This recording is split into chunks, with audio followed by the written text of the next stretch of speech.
listening to Proof Text, a Glossa House podcast by Dr. T. Michael W. Halcomb, Dr. Fredrick J. Long, Dr. Mario Melendez, Dr. Jennifer Noonan, and J. M. Smith. Welcome and enjoy. Hello, welcome to Constituent Marking with Fred Long on Proof Text. We're looking at 1 Corinthians 12:12. And last time we looked at verse 11, which is up above, and I'll be starting at verse 12. So kathaper is a connector, gar. Each of those has a box around it.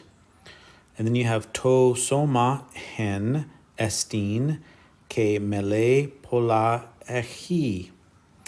All right, so, and I'll stop right there. To soma could be accusative, but I'm noticing that it seems to be going with the adjective en, which means one. So to soma en estin. And so there's the verb. Each of those receives a single underline. Now the gar is supporting the previous statement. It's strengthening. So I can write in strengthening right there. But the kathaper is starting a subordinate clause. And so we're going to need to figure out how far it goes. Now I see a kai or a ke after the body is one. So for just as the body is one and a key has single underline the echi, and then I see a mele pola. Those are double underlined. Mele is members, plural. Pola means many. So we have a compound verb here. So the body is one and it has many members. Now the de in the next clause is panta de. De marks new development. So something is developed into the train of thought here. And then I see panta tamele, all the members. Now what's nice about this method is I can single underline panta tamele, single underline it, but if I decide later that it needs a double underline, I could do that just by adding those lines to it, but I need to keep reading. Now I see after tamele a to, the definite article, to somatos. So that is going back to mele. So all the members of the body, being many, are one body. So here I'm going to put pola onta inside of brackets because it is a participle that's explaining more about all the members. So pola and onta are neuter, plural, and I think they're nominative, and they're going with panta tamele to somatos. So all the members of the body. And here, this is a good example where it is a circumstantial participle, and I think there is an implication of concession in this case. Although being many are, then we have the R1 body, en estin soma. So panta de tamele to somatos.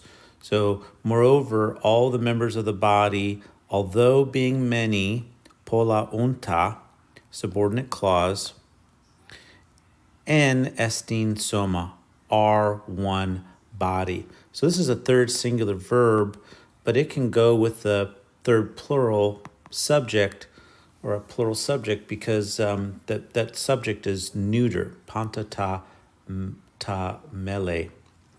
So Moreover, all the body's parts of the bodies, so all the members of the bodies, although being many, are one body.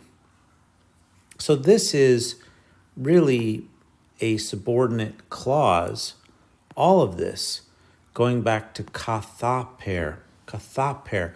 Now, kathaper is interesting because it's from kathos with the pair added to it. And that pair is never alone. It's always added on to something for emphasis, extra stress.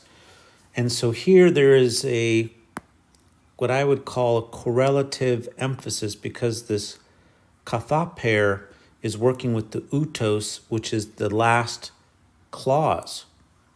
And the last clause is thus also Christ. And that actually is the main clause.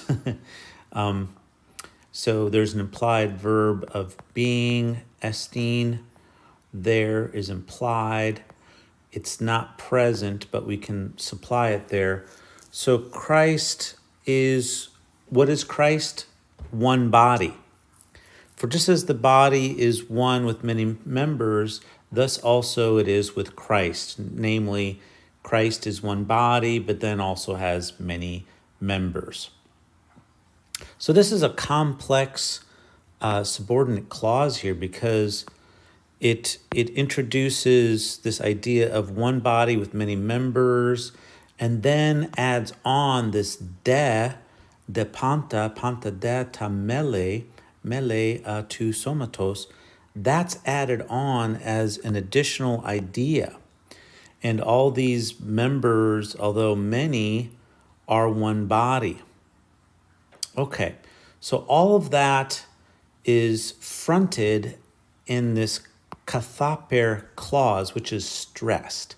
So this is a correlative sentence in that the kathaper, which is stressed because of the pair, is really setting up the correspondence with the clause at the end, really the main clause, thus also the Christ. And the kathaper with the utos functions as a comparison. So there's a comparison with the Spirit working and its parts, and Christ's many parts but one body. And so this is a transition point right here, because we saw in verse 11 that panta tavta is the working out of the one and the same Spirit, works all these things out. This refers to all the spiritual gifts in the previous verses. And now there is a supporting statement, the gar, that works by way of a comparison, that despite the diversity and the multiplicity and the manyness of the parts, it is still one body, thus also it is with the Christ. All right, so very interesting. He's connecting Spirit, nature and its properties, the Holy Spirit's, now connecting that to Christ and Christ's body and organization. And so we need to continue on next time, and we'll look at verse 13. I hope that's helpful, and look forward to having you listen or watch.